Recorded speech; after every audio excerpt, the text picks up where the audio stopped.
काचे काचे गाछ कैसे पाका भइल बोला।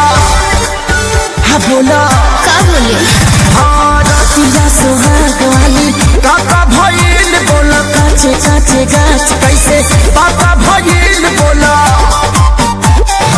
खेल गइल